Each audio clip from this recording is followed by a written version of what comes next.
So thanks very much for coming. This is the last day here, thanks for coming to my great single-page apps need great backends.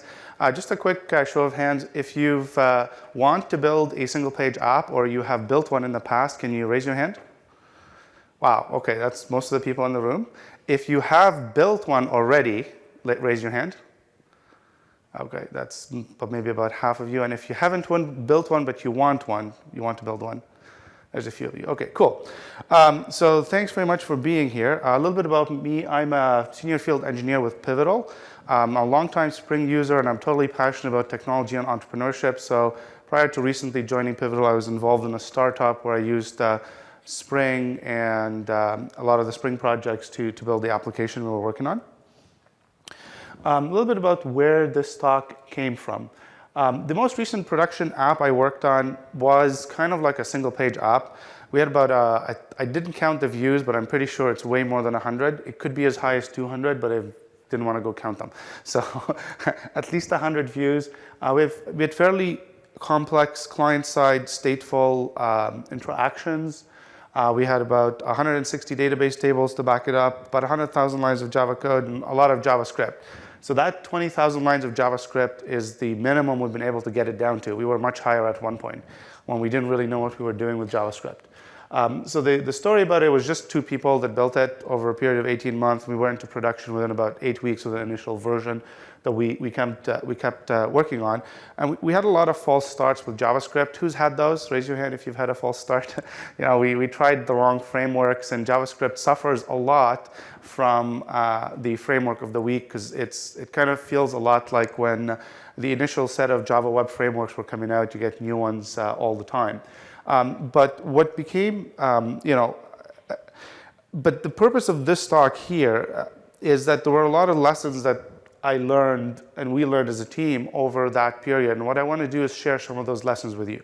So think of this somewhat like a pattern stock. These are things that I've tried in the application that have worked fairly well. So you'll be in one of two possibilities. One is you did exactly the same thing, in which case it's useful to know that other people are doing the same thing. Or you might have tried that and it didn't work in your case, or you tried something else, and whatever it is, this is really a sharing of what I've tried that seemed to have worked fairly well. I welcome questions at any point in the presentation. Don't wait till the end, because it's best to ask the questions when they're fresh in your head.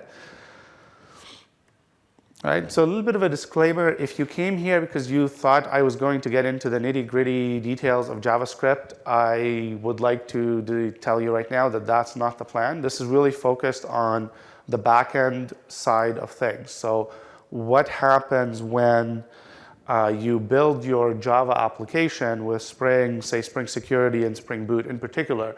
There were some interesting issues around that. So how many people have had to hack their way around and kind of find the right configuration for single-page apps? So if you haven't, this will be good, really, really good, because it'll show you a practical, good way to do that. Right. So if you wanted the JavaScript, this is not the talk, not the client-side stuff. So having said that, it's the advantage of going last at the conference is that you get to see all the other people's presentations. And there were a lot of really good presentations this week. In particular, if you're interested in single-page apps, I think these are some of the most important presentations to watch the videos of if you didn't actually get a chance to attend them in person. They cover a lot of topics some of which I was planning to talk about, but then it's like there's a whole presentation on it, no point in repeating that. So that's that. So when we look at our traditional web application, I just want to kind of define what exactly do I mean by a single-page app. A lot of people seem to have slightly different definitions on that. So in the traditional way, we had mostly stateless clients. So they're just the HTML, the JavaScript, very little JavaScript, and every time we go to a different page, we reload something. So you already know this definition, hopefully. And we had a mostly stateful server. The traditional app, you look into the HTTP session and you have a lot of information in there, right? So every time you're like keeping track of, hey, what's the currently selected menu item on the navigation? What is the information from page one of a wizard that you've implemented? And what we really want is we want the a nearly stateless server, with a mostly stateful JavaScript client. And I say nearly stateless because in practice, I don't think it's going to be the case that you'll be able to achieve 100% stateless server. You still, it's a lot easier to keep track of who's currently logged in the session than it is to kind of go and implement a much more stateless solution. It seems to work fairly well. So one of the things we'll talk about is how to minimize that statelessness. And I say mostly stateful JavaScript client because a lot of the things that you would have traditionally put in the HTTP session, you don't do that anymore. You just put that in the JavaScript and you're able to have very rich interactions because of that. And the reality is that most apps are not a single page. So if you take a look, for example, I just took this screenshot from Wave Accounting. And if you look on the left-hand side there, you'll see that there's a dashboard, transactions, receipts, accounting, reports, investments. And when you click on those, it actually loads a brand new page, okay? And when it loads up within a page, let's say I'm on a transactions page and I want to delete a transaction or I want to add a new one or I want to do something, I can accomplish that within that page. So my experience in building what's so-called single-page applications, that it wasn't a single page that was one page and it was never reloaded. It's more like the application naturally broke down into a bunch of separate pages that were themselves single-page applications. Who's discovered that that was their case too? Anybody else? Just a few people? Right? So if you do this, if this is what will naturally happen, it kind of raises an interesting question, which is there's a little bit of state that is the same on different pages. So if you take a look at this diagram here, I tried to kind of capture the idea by saying, okay, let's say today the dashboard, transactions, and receipts. And the dashboard, we've got the red circle, that's state that you would need in JavaScript in the form of JSON objects on that page. Perhaps that's like what the current user that's logged in, what their settings are, what their preferences are, that kind of stuff. It's always the same on all pages. You might have some state that's the same between, say, transactions and receipts. And then you might have some state that is going to be unique to each page. So being able to kind of manage that state that you'll have to manage on the server side. You want to be able to hit the server when you get to the transactions page and get the red circle and get the black hexagon fairly quickly whilst continuing to be horizontally scalable. So we'll look at just kind of like some of the patterns that seem to have worked reasonably well for that. Right. So in really what this talk is about is more what I would like to call stateful JS-heavy applications. So on a single-page app, well, let's define that as one HTML page with no page reloads and lots of states stored in the JavaScript, whereas the stateful JavaScript-heavy application would be like multiple HTML pages.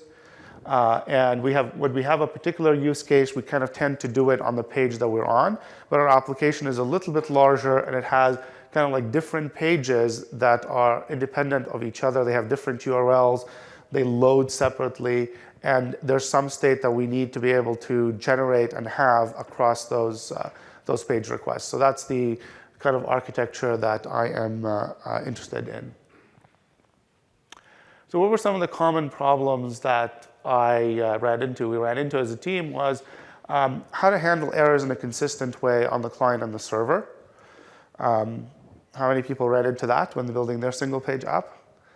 Okay, yeah, this is kind of one of the biggest things. So also like what to do when HTTP sessions expire. If you are doing stuff with Spring and with Spring Security, you are using the HTTP session. And it will be good to have a really good strategy for dealing with that. So we'll look at how Spring Security can be configured to better work in this type of environment. What were the exact problems you run into with Spring Security and the HTTP session? How many people found that your URL space became massive? You had so many endpoints that you could not tell which controller had which. Am I the only one? Okay. Right, you're all much better coders than I am. So that's good. How to manage shared state across pages, and then how to allow developer specialization front-end versus back-end. How many people had people who were just front-end developers working with them? They knew JavaScript, they knew the browser, and how many people were would call themselves full-stack developers, right? Yeah, it's a lot more people here, but in real life, what can we do to make it easier to have people who are just front-end developers able to work without constantly interrupting you in the middle of something, asking for a new JSON endpoint. So we'll start out with looking at the consistent error handling.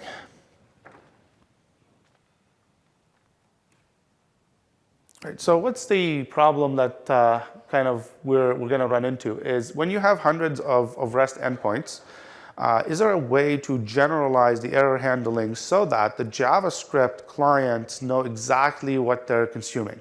Like absolutely no ambiguity. Raise your hand if you were writing a REST endpoint and you didn't know which HTTP status code to send back. Like it wasn't really clear? Okay, raise your hand if different programmers on your team did different things. Yeah, a lot of people are raising their hand for that one. So server-side developers also need to know exactly what to send back to the client so that developers can consume, the front-end developers can consume those APIs. So what we're looking for is if we have a consistent error handling strategy, we're going to be able to do server-side APIs that are much easier to consume. They're also going to be a lot easier to code because there won't be ambiguity about how to actually get it to happen. And they're going to be a bit easier to design because you have this standard way of reporting errors. And of course, my favorite feature, it's much easier to log those errors and kind of analyze the logs and see kind of what's going on with that. Where are people having problems? So there were kind of three parts to implementing this solution. And this talk is kind of focused a bit on the code that you would actually write for implementing these things. So first is use HTTP status codes correctly without getting into a religious war with other people. Define a standard data structure for representing errors in all situations, so it's always exactly the same. And then finally, make sure that if you're making an API call, you're guaranteed to get back a JSON response. This is a little bit harder than it sounds. And we'll see a little bit later why there can be certain things that will get in the way of you being able to guarantee that you will get back. If I'm making an XHR call, I'm expecting JSON and I end up with HTML, it kind of breaks the JavaScript and bad things happen. So the first thing to note is, okay, let's settle on what are the HTTP status codes that we're going to use. I looked on Wikipedia yesterday and I counted 83 separate HTTP status codes listed on that URL. So that's a lot of them, right? Like you're not going to be able to get all fancy and use all of those. So what you want to do is you want to use a subset of those error codes. And in particular, there are really three things that can happen. So let's just kind of focus on those. Either everything worked, or you can blame the API, or you can blame the client. So let's just reduce it down from the 83 to the following 6. So I would say to you that this is, hopefully we won't get into a religious war about this, is if it worked, just return 200. A lot of people get obsessed with, I want to return 201 created, and they get into all of the sub-API, sub-HTTP codes that mean slightly different things, and it's like, okay, great, good for you. Now tell me what you're going to do when you have 10 developers working on this in 5 years. when nobody returns, the error codes on the client side are going to be giant if-else statements that go, if it's this one or that one, or maybe that other one. So for that reason, I found it just incredibly useful to just have absolutely no ambiguity. If it worked, no matter what I was asked to do, just return 200. That will allow you to centralize in your large JavaScript client-side architecture exactly how to handle that. So how many people have in their single-page apps they've worked on more than 10,000 lines of JavaScript? Okay, one. How many people have less than 10,000? Okay, so most of you have less than 10,000. So if you've got more than, as your app grows and you get into the 10,000, 20,000, 30,000 lines of JavaScript, you don't have all the static cool typing, right-click, search for references that you've got with Eclipse, so or with IntelliJ, and it becomes a huge problem to know what people are doing in their code base. Another thing goes, okay, well, if it was the server's problem, just return 500 by exactly the same reasoning. Okay, if it's the server's problem, just give me back 500 and don't make it ambiguous. So what about if it's the client's fault? Well, this gets a little bit interesting. Ideally, I would love if we could just get away with those 3 error codes. If it's the client's fault, give them back a 400, and that's the end of the day. Except that there are actually a few more useful things that actually occur quite often. So generally speaking, if you can't parse the JSON, if there's, for whatever reason, if you're in doubt and you want to blame the client, just use 400. But there are a couple of other things that the surrounding frameworks will issue. So for example, Spring Security, if you're not logged in, you'll get a 401. So 401 in this scheme is just plain and simply, you need to log in. That's it. If you get a 401, what the front end should do is pop up a dialog box and say, please type in your password. Your session has expired. If you get a 403, it means, hey, you're logged in, but you're not authorized to do it. This is slightly different than the actual real semantics of 403 in HTTP means that it's forbidden. And if you ask me again, it's still going to be forbidden. It doesn't say anything about you not being logged in or not having a session. But in the context of these single-page applications, I'm kind of implicitly making the assumption that it's behind a username and password. Now, it's possible that your single-page app doesn't require a login, in which case that might be more sticking with a traditional HTTP definition of it. And then finally, 404 is pretty useful, so there's no reason to get rid of it. So if we restrict ourselves only to those 6 codes, how many people here can buy into the argument that, yeah, that makes life easier for everyone?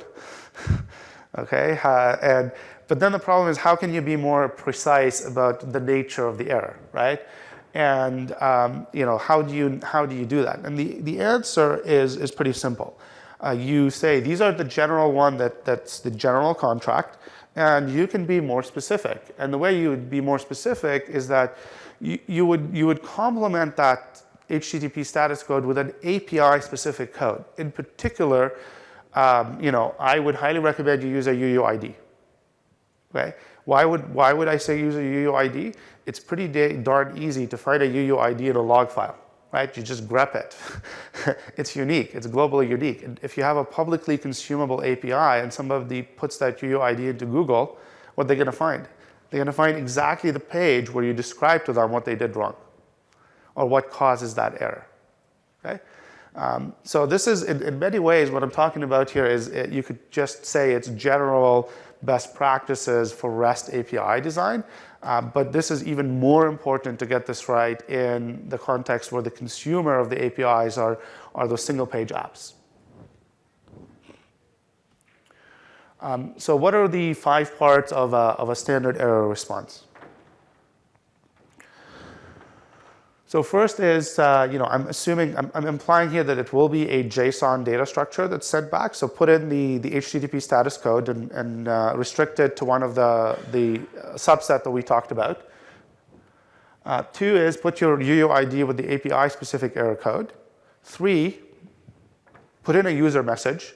So user message is kind of like a generic thing from the backend that says, if in doubt, front end, just pop this in a dialog box to the user. If you're going to show them an error message, you can blindly go and use that when in doubt. And also put in a developer message. That way, the developer, you can be a little bit more, elaborate a little bit more for that front-end developer that's using the app to say, here's kind of what went wrong with what you did. Okay? And then lastly, it's also, I found it quite useful to have validation errors in there. Because sometimes people send you something that's totally valid, but like some field is required and it's missing, or the typical it's too long or too short or the wrong format.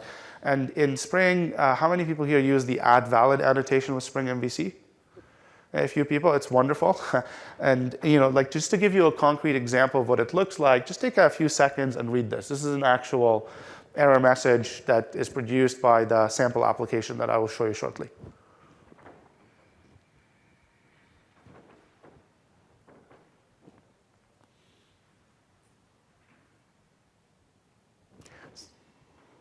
Yeah, question? How would you go about handling internationalization? Would you try to do that on the server or the client? So the question was, how would I go about handling internationalization, where you would do it? I think you have to do it on both, okay? Because there are going to be certain pieces of data that it's a lot easier to do it on the server side. And Spring has such wonderful support for internationalization that the generic error messages, you could just use the standard Spring facilities when you generate them and just go and get that. In my case, the application that I built didn't have that requirement on day one, and we only experimented a bit with internationalization, but I didn't. I'll show you the implementation shortly. You'll see it's pretty easy to hook in the Spring internationalization facilities to customize the user message. The developer message, I'd say, well, you can pretty much keep it in English. Most developers will be able to kind of understand that. Yeah, great question, thank you. Anybody else, any other questions?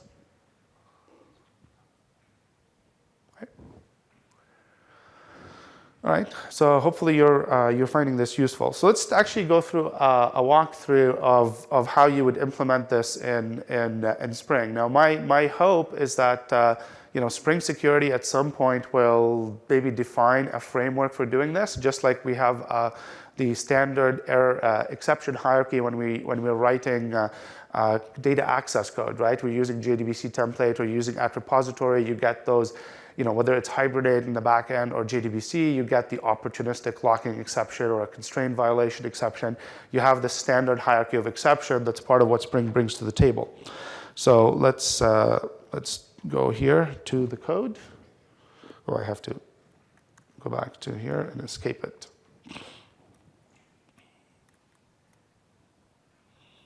All right. So I'm not sure how easily people in the back can read the package stuff here. If you can read it in the far back, raise your hand. Nobody can read it. Okay, it's fine. It's an eye test for you there. Okay, if you can't see it, you need to go see the eye doctor. No, just joking with you. So what I've got here is, let's go through this. So we'll start with how to make this work. So there it is. You just define a regular POJO. And then, just let's call it REST API errors. We could put in a HTTP status, put in a UUID, put in the user message, developer message, and then a list of REST API validation error. So if we take a look at this guy here, you'll see it's very simple, just a field name and a message. Okay.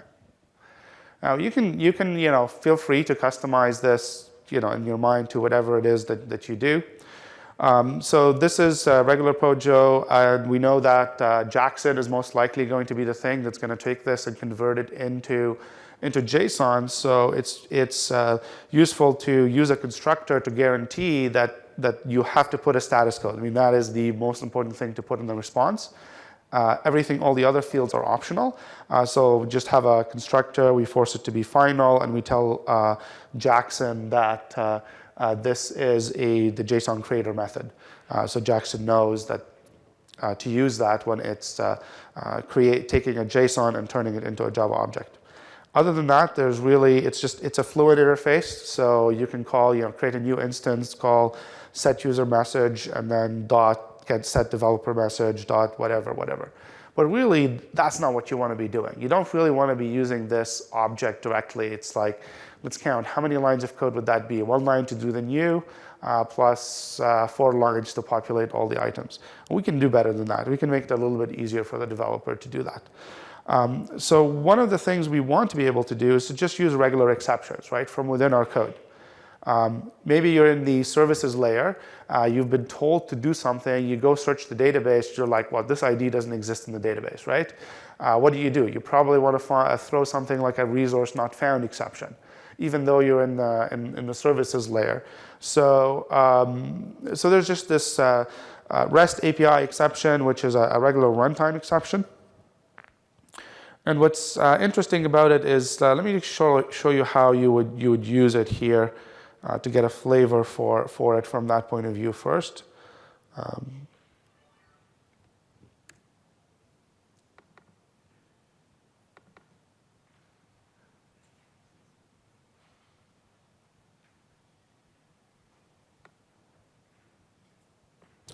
There you go. So you'd be able to just very quickly, anywhere you want in the code, you don't want to think about it. You just want to be able to say, I'd like to throw a new resource not found REST API exception. It's a bit long because it's it's a presentation.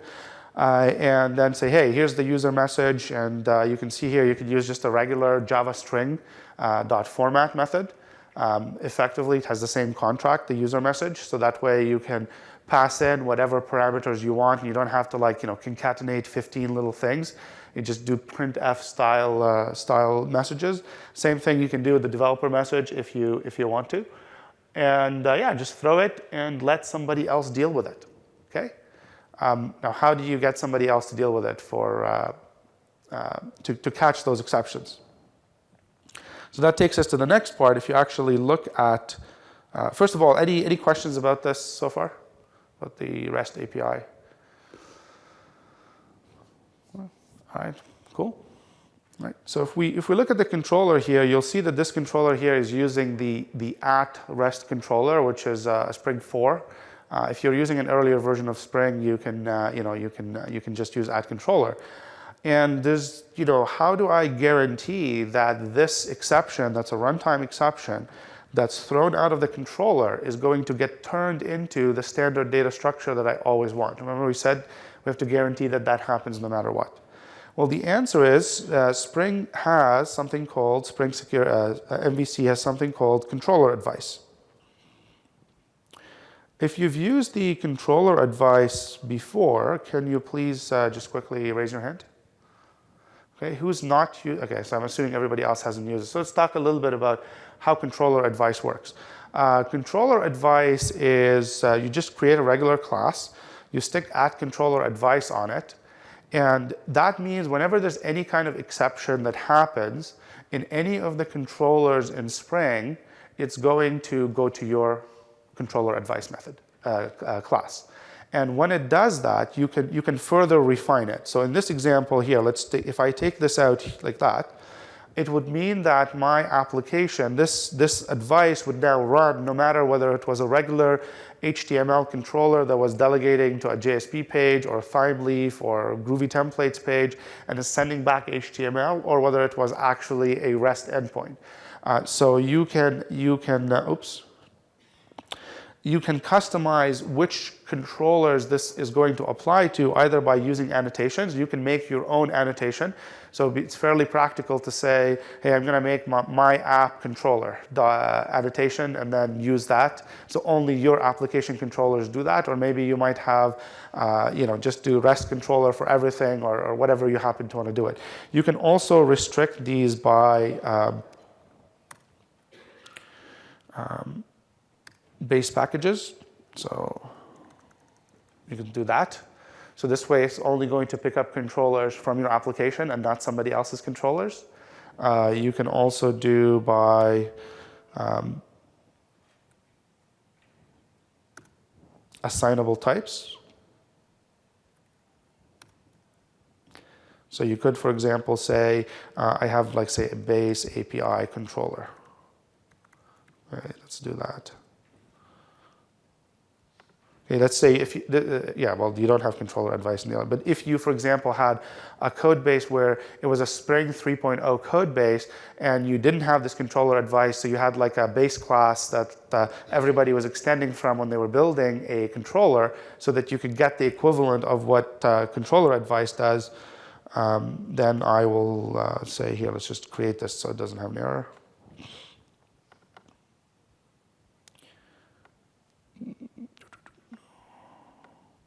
So in this example here, this controller will handle exceptions from either anything that has a REST API controller annotation on it, or it's in a subpackage of com example SPA, or is extending from the REST API controller. So it's fairly flexible, right? Who's got a question? Or. Any of those. If any of those conditions match, it will pick it up. Who's liking the controller advice? It's pretty cool stuff, eh? And this is like, I want to kind of say to you that it's really worth your time to open Jira tickets with the Spring team. This was one of the tickets that I originally opened, and it was a little bit of back and forth as to what exactly I was trying to do. I ended up cutting and pasting code from my app into the ticket, and I was like shocked because like a day later it was there. It was like kind of really cool. So open tickets in Jira when you're trying to do something that's a little bit harder than you intended it to be. So we'll go back here to that. So that's controller advice. And what do we actually put in the controller advice? So what we put in the controller advice are things like @exception handler. Okay, so what we're saying here is if somebody throws a REST API exception or a subclass of REST API exception, it's going to end up here, and we're just going to render a response entity REST API error. So what that would do is, here we're just, this is kind of the main method where it does that. We just take a response entity, we create a header, say, hey, we're sending you back some JSON. We get the value of the status. We create an entity based on the response status, the headers, and we put the actual API error in there. It's what was rendering the thing on the other page where I showed you the JSON. There are a few other things you'll want to catch here. So if you want to guarantee that everything actually sends back a proper JSON response, just catch exception.class and send back an equally generic error message, unhandled server exception, right? But there are a few other things you can catch. You can catch type mismatch exception. Type mismatch exception is what you will get when you have @valid that fails. Okay? And you can catch, things like method argument not valid. Again, this will allow you to get yourself a binding result. And from the binding result is where you would go through the process of extracting all the fields and the errors. So even though your application is, let's actually run this and see it in action. So let's go here. Let's go to customer.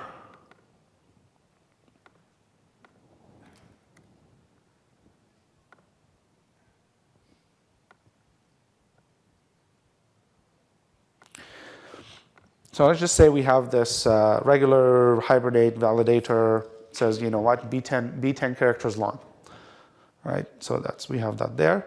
And then on our customer controller, we said, the standard @valid. Sorry about the screen resolution is not exactly the best in the world here. Right? So we're saying we don't want this method to be called if this thing is not valid, but at the same time, we want to catch that validation error and let the front end know why the request wasn't carried out. So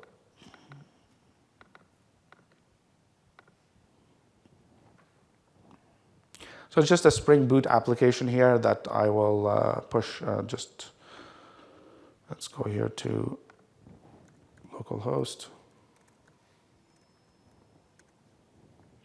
All right, so we just get a standard sign-in page, and I'm going to use user and password to log in.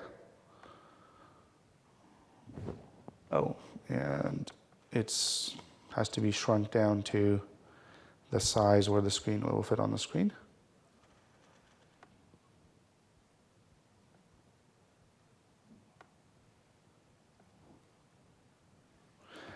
All right. So say your one-page app is going to go here. So if I now go to get something from my API, if I try to post something to my API, you'll see here that I'm getting a bad request. I'll try to zoom in here so it's not an eye test. I tried to post something to customers with a name of Jane, which is less than 10 characters long. So I ended up with the HTTP status 400. You sent me a bad request. In particular, it was this UUID. So if I go and look at the code, it's because you're using UUIDs, you don't really care where they come from. So you could just create like a simple static, constants with the different error codes and what their symbolic name is. You could replicate this in JavaScript too, so people don't have to think too hard about it. And then it just said, hey, look, invalid request, see validation errors. That's what the developer message said, and name must be 10 characters long, right? So so the kind of takeaway point here is that with a little bit of coding, you can configure Spring MVC's REST controller advice to have some really fine-grained control over how you generate the errors, so that when you're just coding your application, you just throw exceptions like you would, and you just don't have to worry about it. You know that if you throw an exception that is a subclass of REST API exception, you will get back the standard error message. Okay, comments, questions?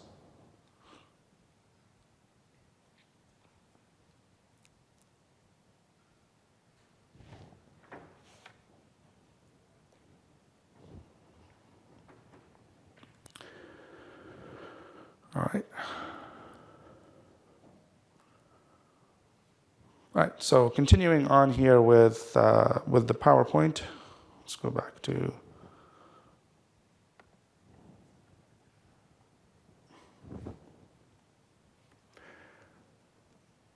So in summary, what I would advise you to do is to define a REST API POJO.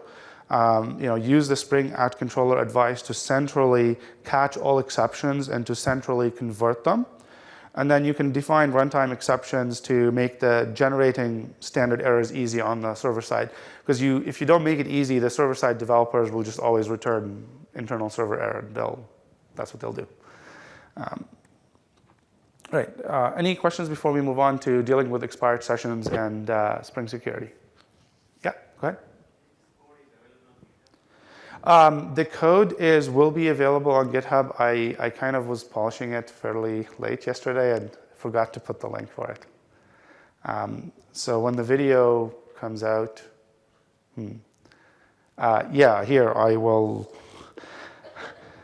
go to bitbucket.org/asaikali, like my name on the original slide, and you can I'll make it a public repo there. Sorry, I forgot to put the link. Okay, come afterwards and I will give it to you.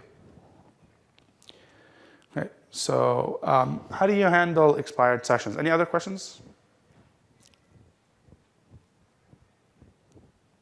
Right. So what's the problem with expired sessions? An expired session is obviously going to log out the user, and that means you're going to lose the current state, the JavaScript that's on, all the state that's in that JavaScript. You could have been in the middle of entering an expense, say in the accounting application, and you lose that, so that's bad. But the more annoying thing about it is it breaks your API calls. Because when you have an expired session, request goes to Spring Security, to the app. Spring Security says, oh, you're not logged in. Let me redirect you to the login page. Well, what's the login page? The login page is typically HTML. So you've made an AJAX request expecting a JSON response and got back HTML and CSS and JavaScript. And your stringify is not happy at all, your JSON stringify. So it violates our desire to have a consistent error handle, consistent response. If you make an API call, you will get back a JSON response. So how do we make sure we don't break the app? There are, if we get into it, it's not really a problem with Spring Security, it's just a problem of the default configuration of Spring Security. How many people here are using Spring Security? Oh, wow, okay, so most of the room. So when using form login with Spring Security, the default configuration is going to conflict with our goal of consistent error handling, because on login failure, Spring Security is going to send back the login page, great for humans, but not so good for XHR processing. Same thing, if you actually successfully log in, where do you go? You go to the default URL, which is usually your home page of the app, rather than actually sending back the JSON request. If the session is expired, then Spring Security will just, again, send you the login form, and as an API user, you're like, well, my session is expired. I'd like to pop up a dialog box and not do something else. So here's kind of the default configuration for human users is that on successful login, go to the home page. For an API, on successful login, we want to return JSON that says, hey, login was good. On failed login, we want to stay on the login page for a human user. And for an API user, we want to send back a standard error message. On expired session, we want to redirect to the login page. And what we would like to do for the API user is just send you back a JSON standard error message saying the session is expired. Right? So if we can get Spring Security to behave like the right-hand side for an API user, then we'll be able to do what we want. So that can be done with Spring Security by implementing 3 different interfaces. You have to implement an authentication success handler, an authentication failure handler, and an authentication entry point. So let's actually take a look at that code and see how that works.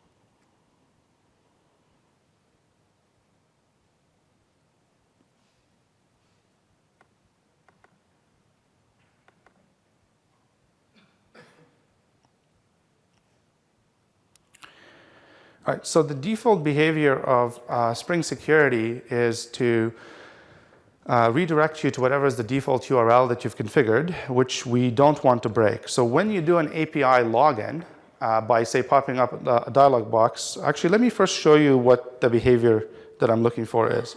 So I'm here. I can get a customer from the app. If I close the session and expire it, if I now call get customer, I end up with a pop-up dialog box that says, hey, what's your username and password? Click login, and I get it. So to repeat that, you see the error message that I got back here was 403 forbidden, whatever, here's your API code. And the front end took that as go and log in again. Actually, this is wrong. This should have been a 401, but I had to extract this code out of an application. So made a mistake there. Okay, so what we're doing is when the API logs in, it just adds a custom HTTP header to the request. So I'm calling it here x-spa API login. This way we can, in the authentication success handler, we can just get that header, see if it's set to true, and if it is, we just return success true. Like pretty simple. And nothing too fancy. So that takes care of making Spring Security return JSON when we do an API login. If there is a failure, it'll end up calling the authentication failure method.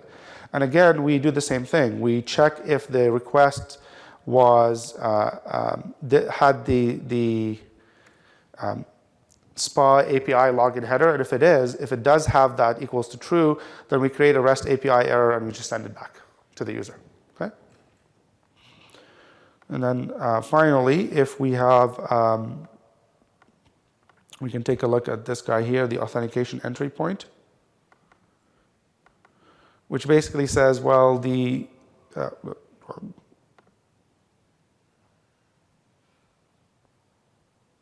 No, that's a failure handler. Right, okay. So when the requests are coming into the application, we're going to basically say, what is the resource that's being requested? If the request happened to be /API or /UI, those were API calls, for example, then you would say, okay, if the URL starts with that, that means that was to one of my REST endpoints rather than to one of the HTML pages in the app. So I will just return a REST API error rather than doing something else, okay? So that's that part. Any questions about how the Spring Security can be configured to do that?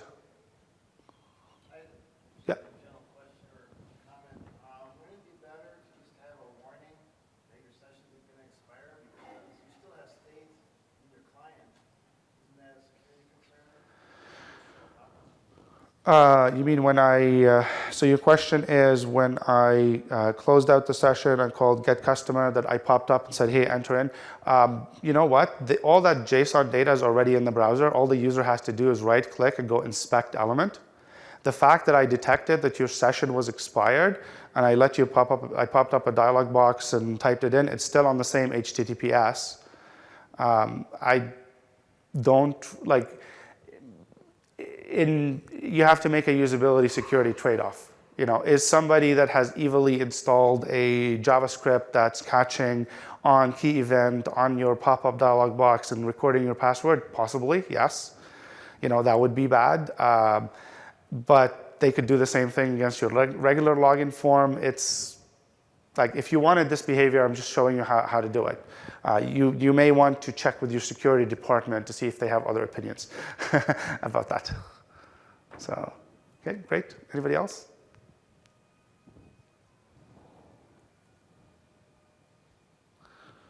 Okay. So we've been just kind of going through this and, essentially just talking about how we would implement some of these patterns with different things. Now, the next one is really, really trivial. It's managing the URL space. It's so simple that I was very tempted not to include it, but I thought might as well. So the problem that you have is that specifically here is you're implementing all these endpoints, and then you end up with a lot of resource endpoints. Some have get, post, put, and delete.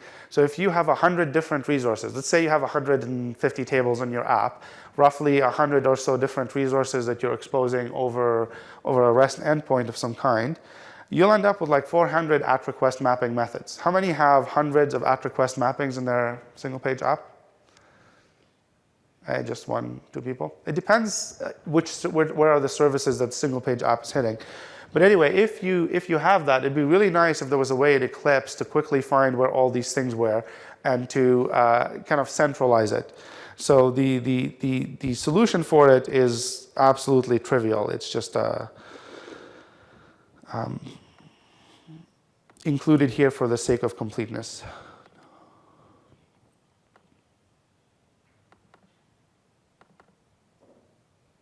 Just have a public interface that has nothing in it. Just call it URL space.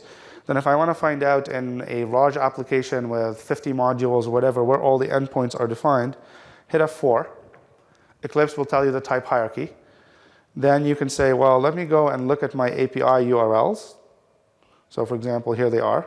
I can see this is what it's implementing. Oh, let me look at some, maybe these are the URLs where I'm doing the different site URLs for the purpose of having, like, here's where my password reset lives, registration, some marketing pages, all that other kind of stuff. Here's something from a more realistic example. What you'll end up having is just like, here's my administrative reports, here are all the URLs for them.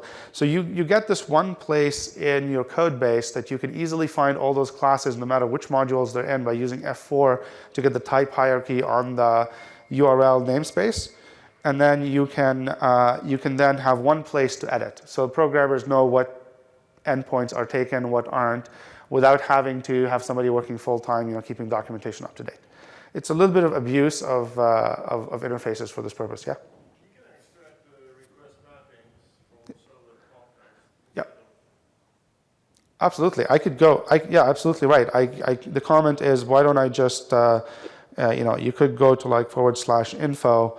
I don't have that turned on in the boot application. It prints out all the endpoints. That's not, it's not just knowing where those things are. It's also knowing where's the code that implements that particular method. So if I was, say, for example, let's try this one here. I go like right click, references, and workspace. No, this one here is, okay, there it is. This is the place where it's being used. Because sometimes people are also doing string concatenation to form up the string that is going to be returned as the address of something else. And if you then change what that URL is, you may need to change it in a lot of places. I just personally found it frustrating after a while in my own app when there were a lot of endpoints that it wasn't that easy to search it with Eclipse, search and replace and all this stuff. So this was relying on the tool to tell me where things were, just for convenience. It's not the end of the world. So, yeah. Right. Any other comments, questions about that?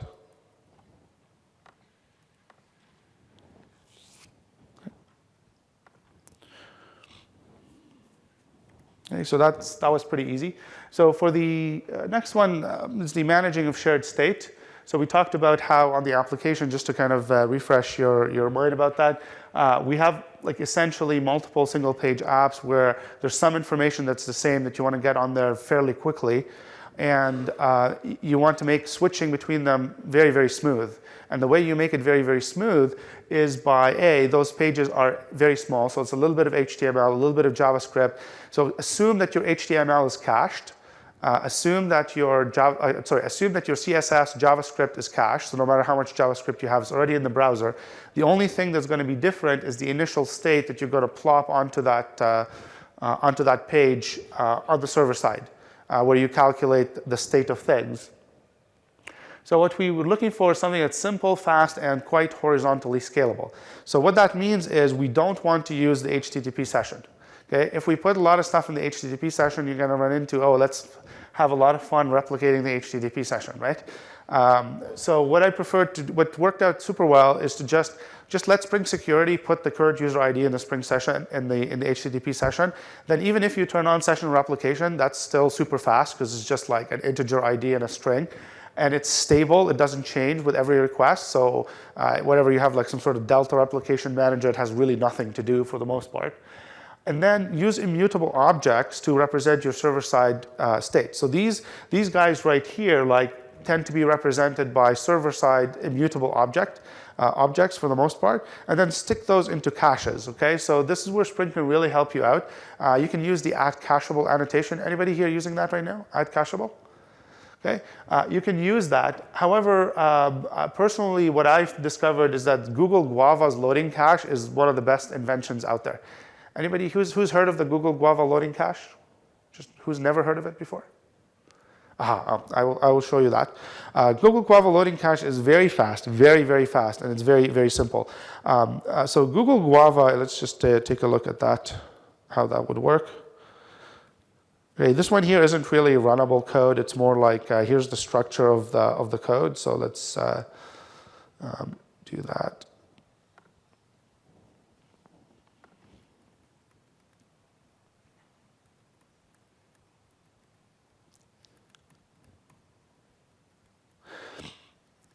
So let's just assume that we have a user account in the database that would be like a JPA entity of some kind where all my user information is. And what I want to get onto all the pages is what's the current user profile.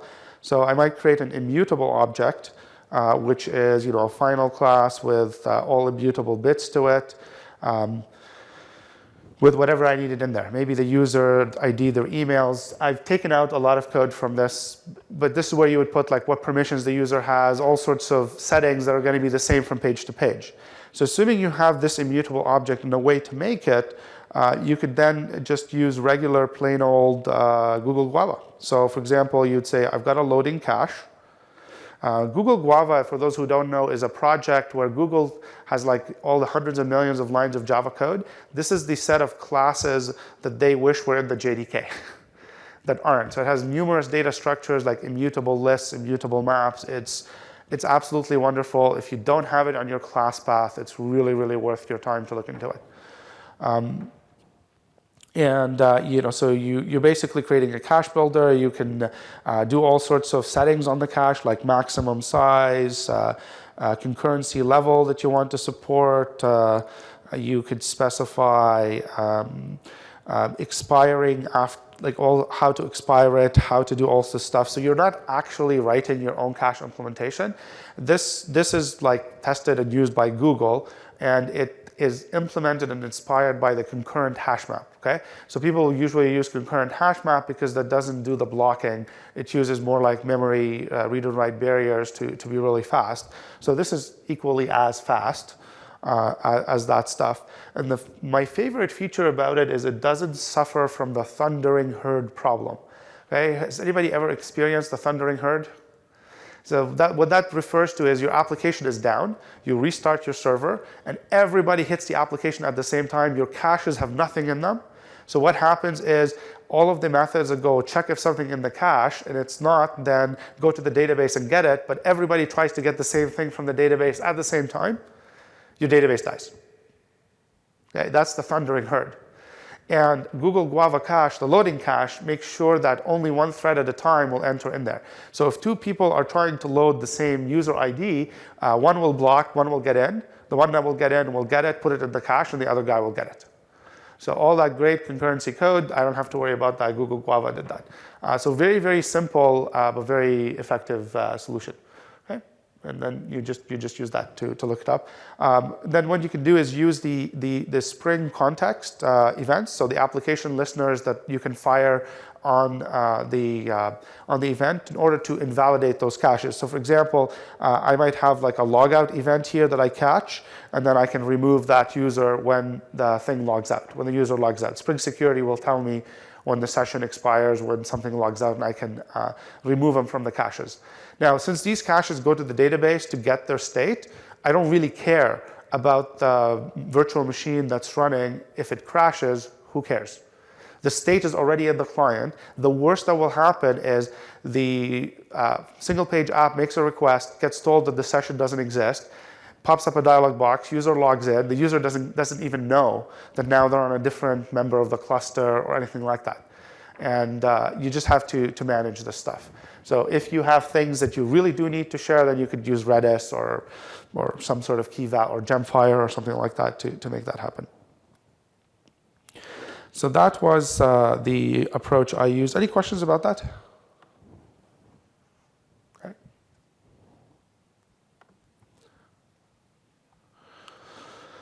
Another thing that for the shared state is that you'll discover that you'll have like three kinds of controllers. One that are going to return HTML, and they return HTML because that's your opportunity on the server side to compute a lot of JavaScript and stick it into the page. So when it gets there, all of the state is already on the page. It doesn't have to make another API call to get what it needs. The other thing is what I call like UI controllers. So on the page, I might need like the user, the transaction history, a bunch like things that would come from like 4 or 5 different endpoints.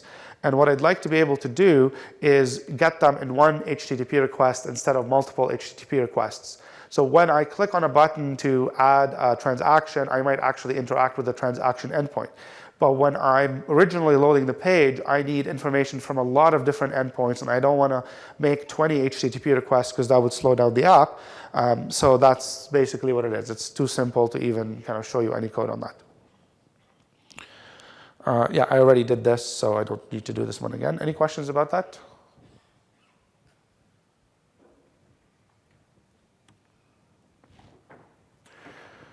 Okay, and then the last thing is, well, how do you allow developer specialization? You know, it's a lot easier to find developers who are front-end developers.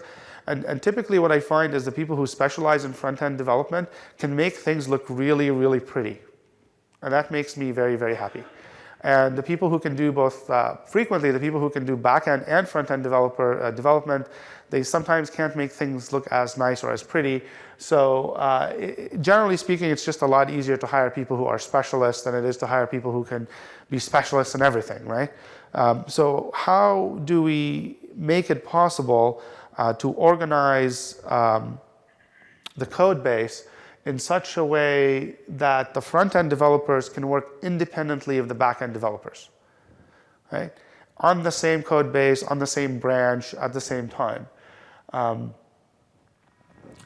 the answer to that is, really watch the Spring.io presentation that was on the first day, like the video from that.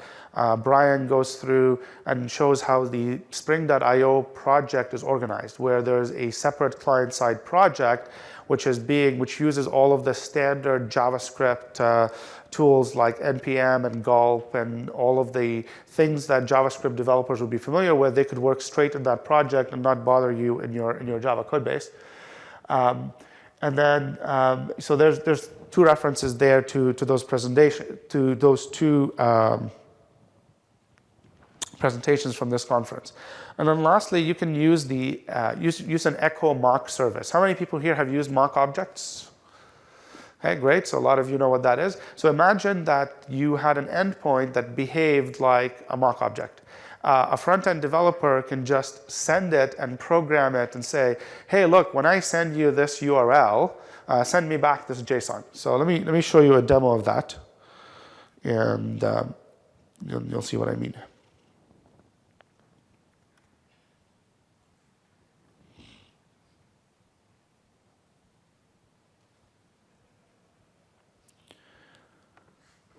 So you can see here, if I call get on this echo/API test, I get back a 404.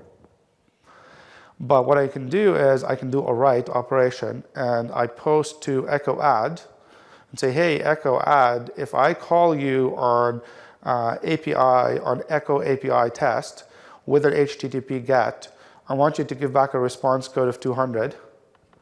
And here's the response body that I want you to have. You just put the JSON that you want back, right? Just like you would when you use a mocking framework, right? Now, I don't know of an open source project personally that does this with a really nice library, because you could imagine that this is an opportunity here for any one of us to actually go and do this. And then when I call get, next time I call get on echo API test, I'm going to get back the response. Right? So, I mean, this is so ridiculously simple, but what it saved us from is that the front-end developer that I was working with who really didn't know Java, he would be like, hey, I have some design that I'm trying to implement. I know what I want the screen to look like, and I just need some fake JSON, but I need it living on the same URLs. I need it visible once I've logged in. I need the rest of the state that I get when I'm logged into the app and doing something to add this extra thing on the page that I'm trying to do. So giving them some sort of echo mocking service is incredibly useful.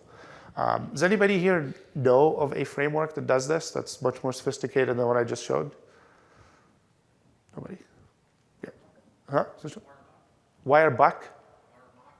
Wiremock. Okay. So if I go to Wiremock, okay. There you go. Thank you. So that is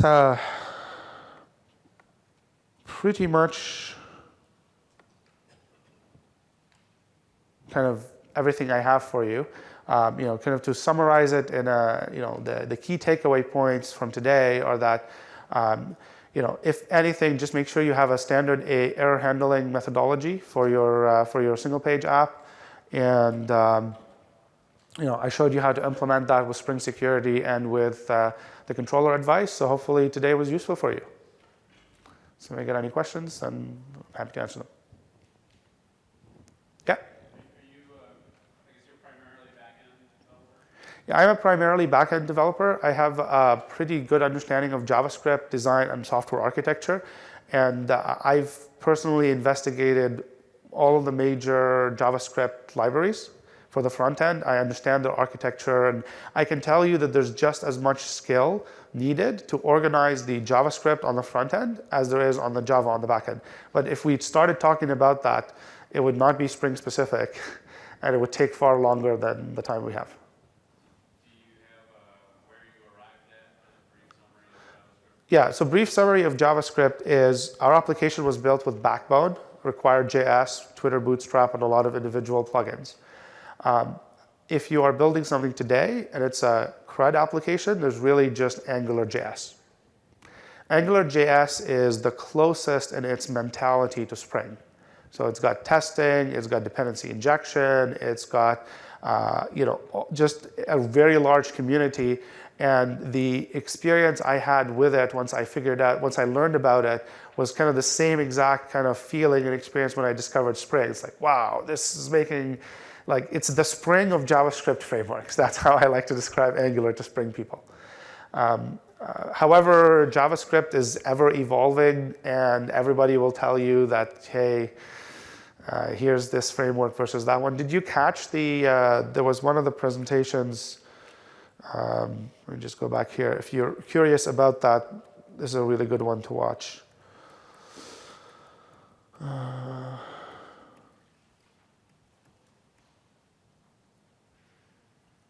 Creating modular test-driven spas with Spring and AngularJS was the presentation from the Spring XD team, talking about why they arrived at the decision to use Angular for their UI, for their administrative UI. So that can give you more information. Great, great. Anybody else?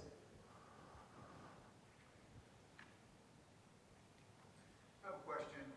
Do you have any single-page web applications that participate in single sign-on based systems that when a session expires, traditionally the browser will get redirected to the authentication server, and if you already have your single sign-on session started, you just get redirected back, and then your application starts. Yeah, that one is, okay, so the question is, what if I have a single sign-on and it's going to do, the single sign-on system is like a central server. I can't control it to make it send back my own JSON API things. It's harder to do it. I'm sure there's probably a way to do it, but I've not solved that problem myself, so I can't give you how I would solve. I can only speculate, but we can speculate offline afterwards. Okay, great, thank you. Anybody else? All right, thanks very much. Have a great weekend.